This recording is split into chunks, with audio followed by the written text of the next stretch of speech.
Shalom, shalom. Alors tout d'abord, j'aimerais rendre gloire, hommage à Yahweh, Bahashem, Yahushai, Bahashem, Roha, Kodash.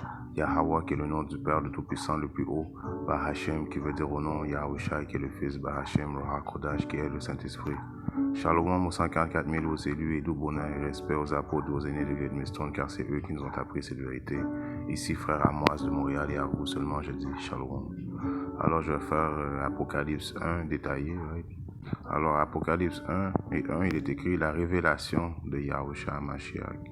Qu'est-ce que ça veut dire le mot révélation, qui est du mot révéler, qui veut dire de dévoiler, de faire connaître quelque chose, right? Alors, de Yahushua Mashiach. Son nom, c'est Yahushai, right? Yah, qui veut dire il délivre. Mashiach, right? Qui est un mot qui signifie le oint, right? En ancien hébreu, right? Parce que notre Seigneur et Sauveur était un hébreu. Alors, il ne devait pas s'appeler Jésus. Et la lettre J est une lettre qui a été ajoutée dernièrement dans l'alphabet. Right? Juste pour faire ce point-là, on va regarder à Hébreu 7 et 14, il est bien écrit. Car il est évident que notre Seigneur jaillit de Juda. Alors notre Seigneur vient de la tribu de Juda. Juda qui est la tribu numéro 1 de la nation d'Israël. Justement à cause que notre Seigneur vient de cette tribu. Right? Alors notre Seigneur Yahushua est un hébreu. Il parlait hébreu, donc il est impossible pour lui qu'il s'appelait Jésus.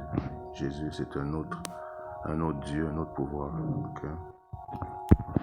Alors, si on retourne à Apocalypse 1 et on continue la lecture, la révélation de Yahushua Mashiach que Dieu lui a donnée pour montrer à ses serviteurs des choses qui doivent bientôt arriver. Et nous sommes présentement dans ce livre-là, dans ce livre prophétique, l'Apocalypse. Ouais. Des choses qui doivent arriver bientôt. Et il l'a envoyé et l'a signifié par son ange à son serviteur Jean. Ouais. Alors, les révélations étaient destinées à Jean, qui allait révéler dans ce livre prophétique les choses qui allaient arriver très prochainement, dont l'angoisse de Jacob, dont la période de la tentation, l'implantation de la marque de la bête, la troisième guerre mondiale, la destruction et la délivrance, qui a attesté, Jean a attesté la parole de Yahweh Shimashai, du témoignage de Yahushai à Mashiach et de toutes les choses qu'il a vues. Béni est celui qui lit, right? Béni est celui qui lit. Right? Lire qui veut dire quoi en principe? Comprendre. Right? Parce que tu peux lire et ne pas comprendre. Right? C'est pour ça qu'il est écrit dans le livre de Proverbes. Dans le livre de Proverbes 4 et 5, il est bien écrit. Acquiert la sagesse, acquiert la compréhension. Ne l'oublie pas, ne dévie pas non plus des paroles de ma bouche. Donc, acquiert la sagesse, acquiert la compréhension. Ce n'est pas juste lire. Comme je dis, il y a beaucoup de monde qui lit et ne comprend pas. Il faut que tu acquiers la connaissance et tu la retiennes et tu le gardes, les commandements. Right? Béni celui qui lit et ceux qui entendent les paroles de cette prophétie et qui gardent ces choses. Garder qui veut dire qui fait, right? Qui sont écrites, car le moment est à la portée de la main et nous vivons le moment est à la portée de la main. Nous vivons dans ces périodes apocalyptiques de ce livre. Right? Jean aux 7 églises qui sont en Asie, grâce soit envers vous et paix de la part de celui qui est et qui était et qui est à venir et de la part des 7 esprits qui sont devant son trône et de Yahushua Mashiach qui est le fidèle témoin et le premier engendré des morts, right? Et le prince des rois de la terre, à celui qui nous a aimés et qui nous a nettoyés de nos péchés dans son propre sang. Right? Alors Yahushua qui est venu étant comme le brebis parfait pour racheter la nation d'Israël. Il nous a nettoyés par son sang. Right? Continue. Et il nous a fait roi. Right? Premièrement, Yahushua nous a créés et en plus, il nous a fait roi et prêtre à Dieu et à son Père. À lui soit gloire et domination pour toujours. Et Amen. Right? Alors c'est Yahushua, c'est Yahushua qui nous a fait, et en plus de ça, il nous a fait, des rois et des princes, right? On peut voir ça, précepte qui est dans le livre de 1 Pierre en 2 et 9, il est écrit: mais vous êtes une génération choisie, une prêtrise royale. Alors nous sommes une génération choisie, une prêtrise royale, commençant par les 144 000 et les élus, right? Une sainte nation, une nation sainte, séparée pour Yahweh Shimashai qu'il a choisi. Un peuple particulier, afin que vous déclariez les louanges de celui qui vous a appelé hors de l'obscurité à sa merveilleuse lumière. Alors par son sang, il nous a nettoyés, nous a retirés de la noirceur pour nous mettre dans la lumière. Et nous attendons avec impatience qu'il vienne transpercer le ciel pour venir changer nos corps, pour enfin nous délivrer de l'emprise de ce diable qui est sur l'homme rouge, l'homme blanc, et nous donner la vie éternelle. C'est ça que nous attendons avec impatience, right? Alors si on retourne maintenant à Apocalypse 1,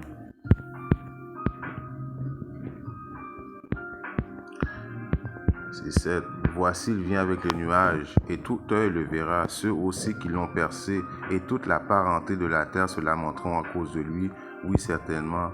Amen. Alors il vient avec les nuages. Les nuages, c'est une représentation de quoi? C'est une représentation du véhicule que Yahushua va utiliser quand il va venir faire la guerre à Issa, venir détruire Issa, va venir implanter son royaume sur terre. Le royaume juste, right? Il va venir dans les nuages, dans les chariots. Le monde appelle ça les UFO, right? Et tout œil le verra, alors tout œil va le voir, right?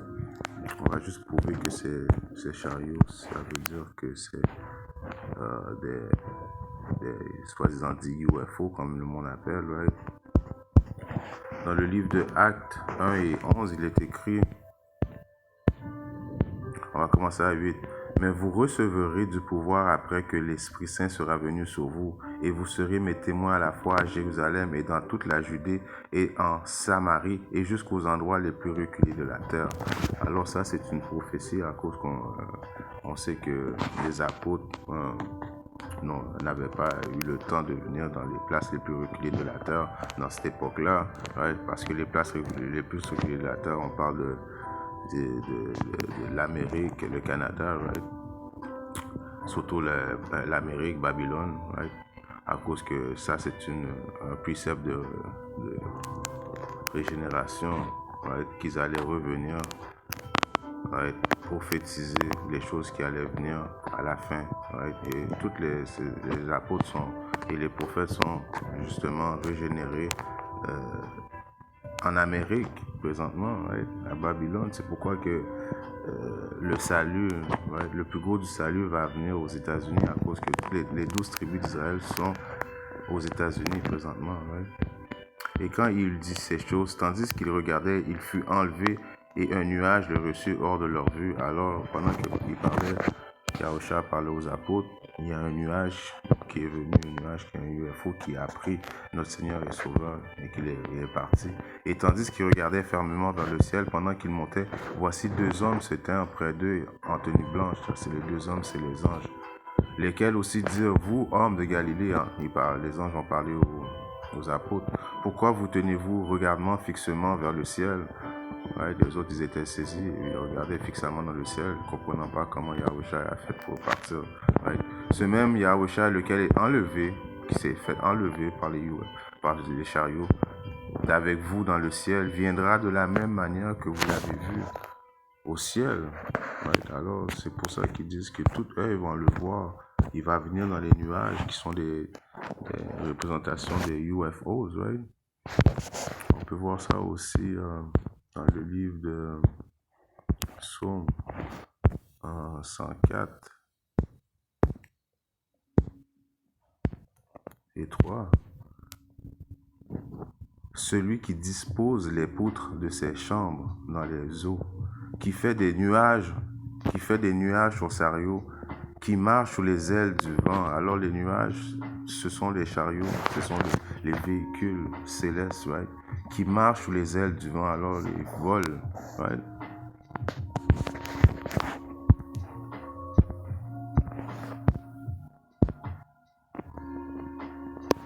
Isaïe 66 et 15. Car voici, le Seigneur viendra avec le feu. Right? Le Seigneur vient avec le feu. Et avec ses chariots. On pourrait remplacer ça pour le mot nuage. Chariot, c'est le même, ça veut dire la même chose. Son véhicule, les soi-disant UFO. Comme un tourbillon pour rendre son courroux avec une fureur et sa réprimande avec des flammes de feu. Alors Yahweh Shimasha, il ne vient pas niaiser, il vient détruire le royaume de Issa. Right? Et il va utiliser le feu, principalement les armes nucléaires. Right? Et les chariots, il y a des feux, des lasers qui sortent des chariots. Alors il vient avec le feu dans ses chariots. Right? Donc on peut retourner à Apocalypse 1.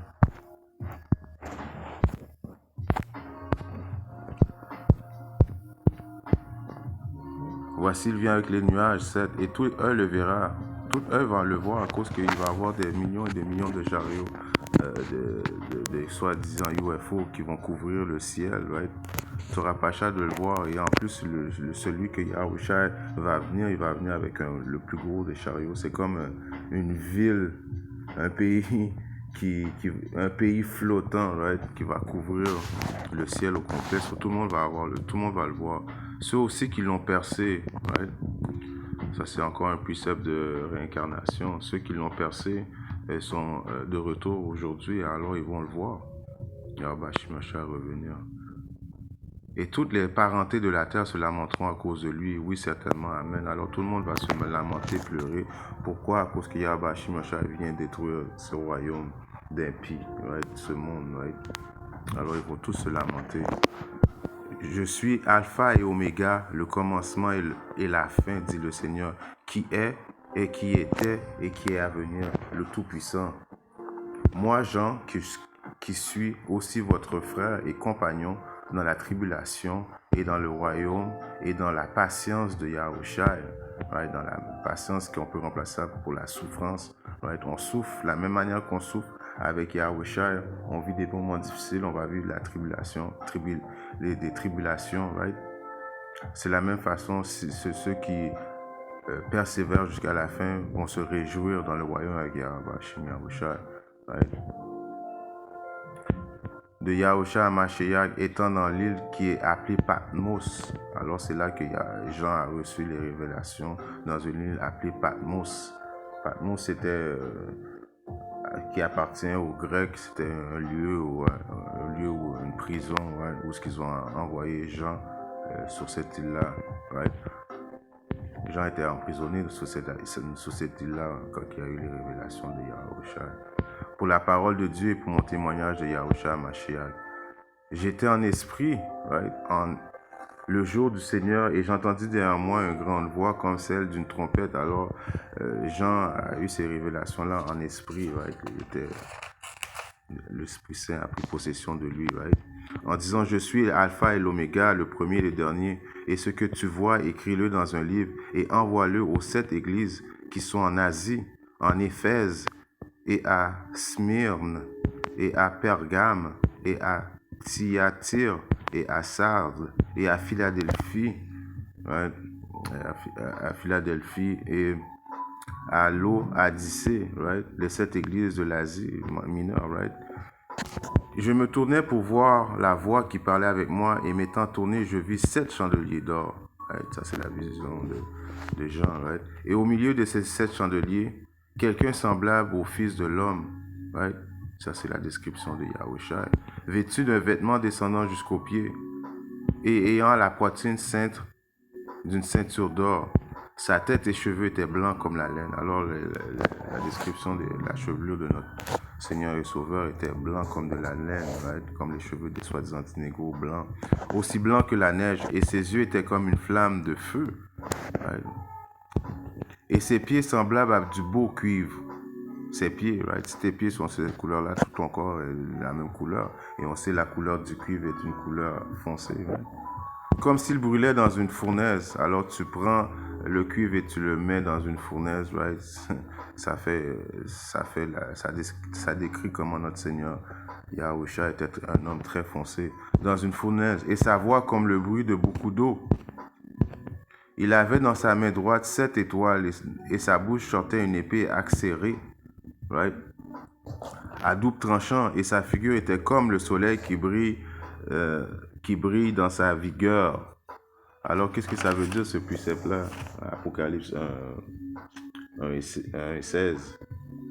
Sa figure était comme le soleil. Ça représente toute la sagesse, right, de Yahweh Shim Yahushai. À cause quand tu es rempli de connaissances et de sagesse, il est écrit dans un précepte que ça fait ressortir, right, ta sagesse reflète, right? Ecclésiaste 8 et 1. Qui est